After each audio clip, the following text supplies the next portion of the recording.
எல்லாருக்கும் வணக்கம்மா. காடை முட்டையை வச்சு நம்ம ஒரு அருமையான கிரேவி பண்ண போறோம். காடை முட்டையில அவ்வளோ மருத்துவ குணம் இருக்கு. இது முக்கியமா மாசமா இருக்கவங்க சாப்பிடணும். அந்த வயிற்றுல குழந்தையும் வளர்ச்சி அடையும். பிள்ளைங்களுக்கு பாத்தீங்கன்னா எலும்பு, அந்த தாய்மார்களுக்கு எலும்பு நல்லா உறுதியா இருக்கும். அதுக்கு தினம் எடுத்து கொடுக்கலாம். நீங்க அடுத்து பாத்தீங்கன்னா சுகர் பேஷண்ட் உள்ளவங்க சாப்பிடலாம். குழந்தைங்க இருந்து பெரியவங்க, வயசு பிள்ளைங்க எல்லாத்துக்குமே மூட்டு வலி எல்லாருக்கும் இருக்குது. இது அடிக்கடி எடுத்துக்கிட்டீங்கன்னா அதுவும் சரியாயிடும். இந்த முட்டையில நிறைய மருத்துவ குணங்கள் இருக்குது. எல்லாருமே பயப்படாம சாப்பிடலாம். இது கிடைச்சா கண்டிப்பா விடாதீங்க. எங்க கிடைச்சாலும் வாங்கி சாப்பிட்டு பாருங்க. உடம்புக்கு ரொம்ப நல்லது. வாங்க இப்ப இந்த முட்டை கிரேவி எப்படி செய்யலான்னு பார்க்கலாம். இப்போ பாருங்கம்மா, ஒரு 20 முட்டை எடுத்து அடுப்பில் வெந்நீர் ஊற்றி ஒரு ஸ்பூன் தூளுப்பு போட்டு அதில் வேக வச்சுருக்கேன். ஒரு 5 நிமிஷம் வேக வச்சதுக்கு அப்புறம் எடுத்து வச்சு பச்சை தண்ணியில் போட்டிருக்கேன் பாருங்க. உடனே போட்டு நல்லா ஆறுனதுக்கு அப்புறம் நம்ம உரிச்சு எடுத்துக்க போகிறோம். முட்டை பாருங்க நல்லா ஆறிடுச்சு. நம்ம உரிச்சு எடுத்துக்கலாம்.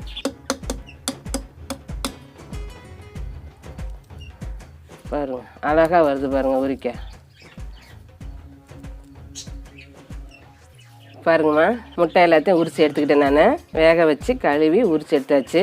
இப்போம்மா இந்த காடை முட்டைக்கு தேவையான அரைக்கிற பொருள் எடுத்து வச்சுக்கிறேன். எல்லாமே நம்ம அரைச்சிக்க போகிறோம். அதுக்கு ஒரு 4 ஏலக்காய், ஒரு பட்டையை உடைச்சி வச்சுருக்கிறேன். அரைக்கணும் இல்லையா, மிக்சியில் போட்டு கடல் பாசி கொஞ்சம், ஒரு ஸ்டாரு, ஒரு பச்சை மிளகாய், ஒரு 1.5 இன்ச்சு அளவு இஞ்சி, 7-8 பூண்டு உரிச்சு வச்சுருக்கிறேன். இது பார்த்தீங்கன்னா இது தனியாக நம்ம அப்படியே அரைச்சி எடுத்துக்கலாம். அடுத்தாப்புல நான் அரைக்க தக்காளி பாருங்க, நல்லா சிகப்பாக பழுத்த பழமாக எடுத்து வச்சுருக்கிறேன். ஒரு 3 பழம் அரிஞ்சு வச்சுருக்கிறேன். ஒரு தேங்காய் ஒரு 3 ஸ்பூன் இருக்கும். ஒரு துருவி வச்சிருக்கேன் தேங்காய் பூவு.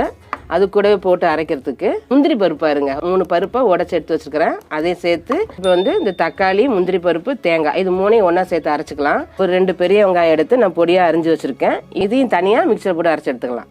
அடுத்து பாருங்க, நம்ம எடுத்து வச்ச மசாலா அரைச்சி எடுத்துக்கிட்டோம். பாருங்க, இஞ்சி பூண்டு அந்த மசாலா எடுத்து வச்சிருக்கோம்ல, பட்டை கிராம்லாம் அதெல்லாம் அரைச்சி எடுத்தாச்சு தனியா.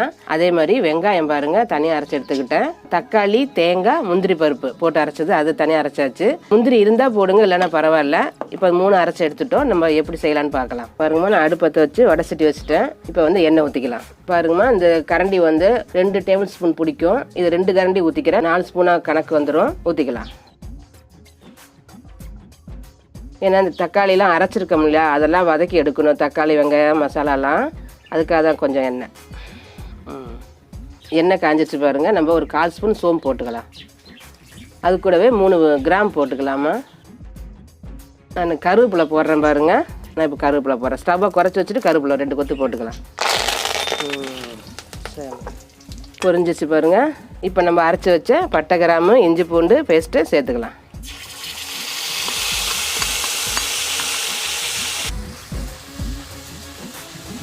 செம பாருங்க, வாசம் சூப்பராக கலக்குது.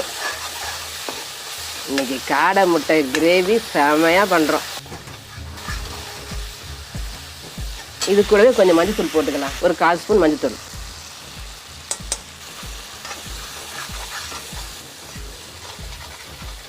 எல்லாம் அடி பிடிக்காம இந்த மசாலா நல்லா வதங்கணும். மசாலா வதங்கிருச்சு நல்லா. இப்போ அரைச்சி வச்ச வெங்காயம் சேர்த்துக்கலாம்.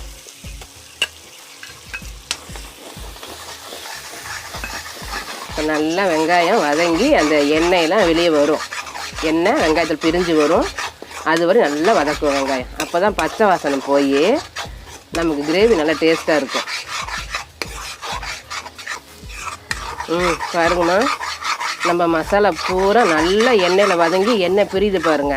வடசட்டில் ஒட்டாமல் வருது பாருங்க. அப்படியே சுருண்டு திரண்டு அப்படி. இந்த டைமில் நம்ம தண்ணி சேர்த்துக்கலாம். தெரியுதுங்களா, எண்ணெயெல்லாம் பிரிஞ்சு வருது பாருங்க. செமையா. இப்போ இதுக்கு தண்ணி ஊற்றணும். நமக்கு கிரேவி தேவைப்படுது இல்லை, அது தண்ணி ஊற்றினா தானே வரும். 1 கிளாஸ் தண்ணி ஊற்றிக்கலாம். அந்த கப்பில் 1 கிளாஸ் பிடிக்கும். ஏன்னா அந்த மசாலா இருக்குன்னா அதிலே ஊற்றிக்கிறேன். 1 கிளாஸ் ஊற்றிக்கலாம். தண்ணி பார்த்துக்கிட்டு இன்னும் கொஞ்சம் கூட சேர்த்துக்கலாம். ஒன்றும் பிரச்சனை இல்லை. முட்டை போடணும் இல்லையா, இன்னும் கொஞ்சம் தண்ணி சேர்த்துக்கலாம். ஒரு 1/2 கிளாஸ். இன்னொரு 1/2 கிளாஸ் ஊற்றிக்கலாமா. பாருங்க, 1/2 கப் ஊற்றிருக்கிறேன்.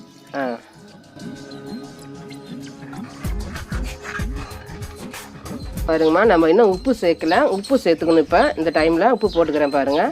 ஒரு 3/4 ஸ்பூன் இருக்கும் உப்பு நான் சேர்த்துக்கிறேன். ஏன்னா அதிகமாகிட்டா கஷ்டம். 10னா போட்டுக்கலாம். வச்சுட்டு இப்போ மூடி கொதிக்க விடலாம்.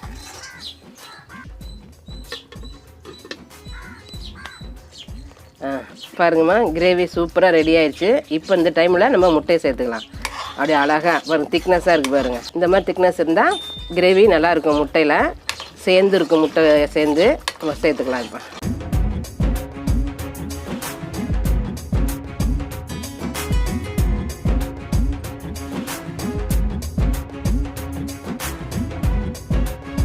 இப்போ பாருங்கம்மா, கிரேவியில் முட்டையை சேர்த்தாச்சு. இப்போ மூடி வச்சு ஒரு 5 நிமிஷம் வேக வைக்கணும். ஸ்டவ்வை குறைச்சி வச்சு வேக வைக்கலாம். பாருங்கம்மா, காடை முட்டை கிரேவி எப்படி இருக்கு பாருங்க, அட்டகாசமாக அம்சமாகிடுச்சு. இப்போ ஸ்டவ் ஆஃப் பண்ணிட்டு எடுத்துக்கலாம். ரெடி ஆயிடுச்சு. அழகாக இருக்குது பாருங்க.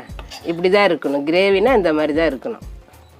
உங்களுக்கு முக்கியமாக நான் சொல்ல நினச்சேன், குழந்தை பிறந்திருக்கு பாருங்கள், 1 வயசு ஆன குழந்தைக்கு, அந்த 1 வயசு ஆனதுக்கு அப்புறம் இந்த முட்டையை கொடுக்க ஆரம்பிங்க.